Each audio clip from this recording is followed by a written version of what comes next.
అందరికీ నమస్కారం అండి. సుందర కుకింగ్ ఛానల్కు సుస్వాగతం. ప్రకృతి ఆహారమే ఔషధం అండి.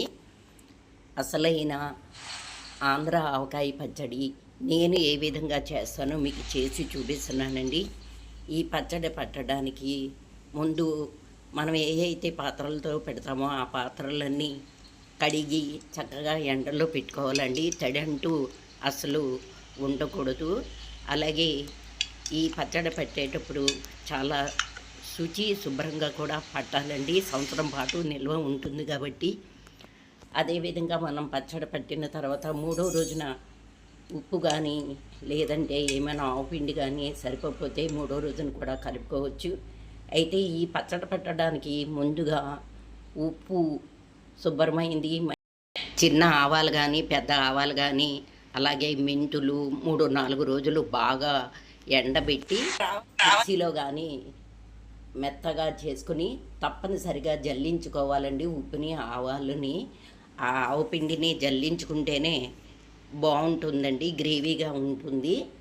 అదేవిధంగా ఇవన్నీ ముందు తయారు చేసుకున్న తర్వాతనే మనం మామిడికాయలు సంసిద్ధం చేసుకోవాలండి. నేను 6 కాయలు తీసుకున్నాను. ఇవి 1.5 కేజీన్నర ముక్కలు వచ్చాయండి. నేను నీళ్లు తీసుకెళ్ళి అక్కడే కడిగేసి శుభ్రంగా అక్కడే జీడిని పప్పరావు కూడా తీసేస్తానండి. ఈ మామిడికాయని ముక్కలు మనకి ఏ సైజు కావాలో ఆ సైజుగా కొట్టించుకోవాలండి. నేను ఈ విధంగా కొట్టించేసానండి. కొట్టించేసిన తర్వాత ఇంటికి తీసుకొచ్చి ఇంకా ఏమైనా పప్పురు ఉంటుందేమో చూసుకొని కొంచెం మీకు అవసరమైతే పొడి బట్టతో తుడిచి కొద్దిగా జస్ట్ ఆరబెట్టుకోవాలండి.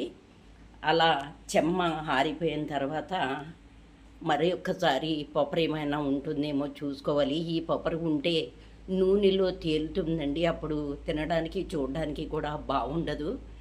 ఈ మామిడికాయ ముక్కల్ని అందరింట్లోనూ తూకం ఉండదు కాబట్టి 4 సమభాగాలుగా చేసేసుకోవాలండి. 4 సమభాగాలుగా చేసుకుని ఇది ఏ గిన్నెలోకి సరిపోతుందో ఆ గిన్నెతో కరెక్ట్ కొలతలు నేను చెప్తున్నానండి. 4 గిన్నెలు అయ్యేటట్టు చూడండి. మీరు ఏ గిన్నె అయినా తీసుకోండి, ఆ గిన్నెతో కంపల్సరిగా 4 గిన్నెలు అవ్వాలి. 4 గిన్నెలు అయిన తర్వాత ఇది ఒక పక్కన పెట్టేసుకోండి, ఒక పెద్ద గిన్నెలో వేసేసుకోండి. ఈ పచ్చడి కోసం నేను ఎక్కువగా నువ్వుల నూనెనే వాడతానండి. ఏఎస్ బ్రాండ్ వాడి నువ్వుల నూనె తీసుకున్నాను. ఈ నువ్వుల నూనెలో ఈ మామిడికాయ ముక్కల్ని గంట కానీ అరగంట కానీ లేదంటే ఒక 5 నిమిషాలు ముందు కానీ అలా నూనెలో నానబెట్టుకుంటే ముక్క గట్టిగా ఉంటుందండి. సాధ్యమైనంత వరకు ఎక్కువసేపు నానేటట్టు చూసుకోండి. మనం ఏ గిన్నెతో అయితే మామిడి ముక్కలు 4 తీసుకున్నామో అదే గిన్నెతో ఒక గిన్నె కారం తీసుకోండి. నేను జంగారెడ్డిగూడెం మిర్చి పొడి ఆడించానండి. అలాగే 30 ఆవు పిండిని వేయండి. అలాగే 60-70% ఉప్పుని వేయండి. అదేవిధంగా 1/2 టీ స్పూన్ పసుపు, 1 టీ స్పూన్ మెంతులు, అలాగే 2 కానీ 3 కానీ వెల్లుల్లిపాయలు మీకు నచ్చినంత వేసుకోండి. సాధ్యమైనంత వరకు నేను వేయను, మీకు చూపించడం కోసం వేసానండి. అయితే ఇవన్నీ బాగా ఒకసారి కలిపేసుకోండి. అలాగే మెంతిపిండి వేస్తే చలవ చేస్తుందండి, అందుకని చెప్పేసి 1 టేబుల్ స్పూన్ మెంతిపిండి వేయండి.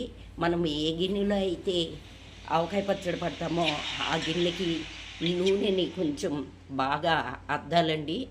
తర్వాత ఈ ముక్కలన్నీ నూనెలో కొద్దిసేపు నానబెడితే బాగుంటుందని నానబెట్టాము కాబట్టి ఆ ముక్కలన్నిటిని మరొక్కసారి పైకి క్రిందికి కలిపిన తర్వాత కొద్దిగా ఈ ముక్కలని తీసుకొని మనం కారం, ఆవుపిండి, ఉప్పు, మెంతులు, పసుపు, మెంతిపిండి కలిపిన దానిలో ఒకసారి ఈ ముక్కలన్నీ కారం పట్టేటట్టు అద్ది ఈ ముక్కల్ని మనకి నచ్చిన దైవాన్ని తలుచుకుంటూ నమస్కారం చేసుకుని ఈ ముక్కలన్నీ ఒక జాడీలో వేసుకోండి. అలాగే అన్ని ముక్కల్ని ఇలా నూనెతో బాగా నానిన తర్వాత మాత్రమే ఈ కారం పొడిలో అద్దిన తర్వాత మనం ఏ జాడీలో అయితే పెట్టుకుంటున్నామో ఆ జాడీలో అంతా వేసేసేయండి. ఇలా అన్ని ముక్కలు వేసిన తర్వాత పైన నూనె బాగా వేయాలండి.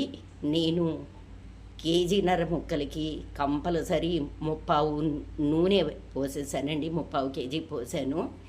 నువ్వుల నూనె అయితే చాలా బాగుంటుందండి. తప్పనిసరి పక్షంలో పల్లి నూనె కూడా పోసుకోవచ్చు, అది మీ ఇష్టం అండి. ఈ మిగిలిన నూనె అంతా ఈ పైన వేసేసాను. నాకు కొంచెం ముప్పావు కేజీ కన్నా పైనే నూనె పట్టిందండి. ఈ పచ్చడి పట్టేటప్పుడు మనం కూడా పరిశుభ్రంగా ఉండి పడితే బాగుంటుందండి. జంగారెడ్డి గుడం మిర్చి కారం ఎక్కువగా అనిపించదండి. ఎంత పచ్చడి తిన్నా కడుపు నొప్పి కానీ మంట కానీ రాదండి. అందుకే ఆ మిర్చిని పొడి చేస్తాను. కానీ రేటు ఎక్కువైనా కానీ టేస్ట్ మాత్రం చాలా బాగుంటుంది. ఈ విధంగా మూత పెట్టేసి ఎవరు అస్మాను ముట్టుకొని ప్లేస్లో పెట్టేసేయండి. మూడవ రోజున మాత్రం మెల్లగా తీసి చూడాలండి. తీసి చూస్తే నూనె ఈ విధంగా పైకి తేలుతుందండి. మూడో రోజున కూడా చేతులు, గరిటెలు, గిన్నెలు, పాత్రలన్నీ తడి లేకుండా పొడిగా ఉండేటట్టు ఎండలో పెట్టిన గిన్నెలు తీసుకుని ఆ గరిటెతో కలపాలండి. ఈ విధంగా కలిపిన తర్వాత నేనైతే ముందుగా దేవుడి దగ్గర పెడతానండి. దేవుడి దగ్గర పెట్టి ఉప్పు సరిపోయిందో లేదో చూస్తాను. కొంచెం ఒక స్పూన్ ఉప్పు తక్కువైందేమో అనిపించిందండి. ఒక స్పూన్ ఉప్పు వేసి కలిపానండి. ఈ విధంగా నూనె పైకి బాగా తేలాలండి. గిన్నెనంతా శుభ్రం చేసుకుని ఒక జాడీలో పెట్టేసుకోవచ్చు. మొక్క అయితే కూడా చాలా గట్టిగా ఉందండి. నొక్కి పెట్టి చూస్తే చాలా బాగుంది. పీచు కూడా ఉందండి. చిన్న రసాల కాయలు తీసుకున్నాను. కొత్తపల్లి కొబ్బరి కానీ, అలాగే సువర్ణరేఖ, అదేవిధంగా తెల్ల గులాబీలు, మనకు నచ్చిన కాయ తీసుకోవచ్చండి. లేకపోతే నాటుకాయలైనా తీసుకోవచ్చండి. ఈ విధంగా వెల్లుల్లిపాయ కూడా మెల్లగా నూనె ఊరి తింటూ ఉంటే పంటి కింద పడి పుల్ల పుల్లగా కారం కారంగా చాలా బాగుంటుందండి. నేను చేసిన విధానం కనుక ఈ ఆవకాయ పచ్చడి మీకు నచ్చినట్లయితే తప్పనిసరిగా లైక్ చేయండి, షేర్ చేయండి, సబ్స్క్రైబ్ చేయండి. ఈ ఆవకాయ పచ్చడి రారాజు పచ్చడి అంటారండి. పచ్చళ్ళలోకెల్లా మహారాజు పచ్చడి ఈ ఆవకాయ పచ్చడి. ఆంధ్రులకి ఆవకాయ అంటే చాలా ఇష్టం అండి. ఈ ఆవకాయ ఉంటే చాలు, ఇంట్లో కూరలు ఏమీ లేకపోయినా పచ్చడితో తినేస్తారు. అందరికీ సర్వేజన సుఖినో భవంతు.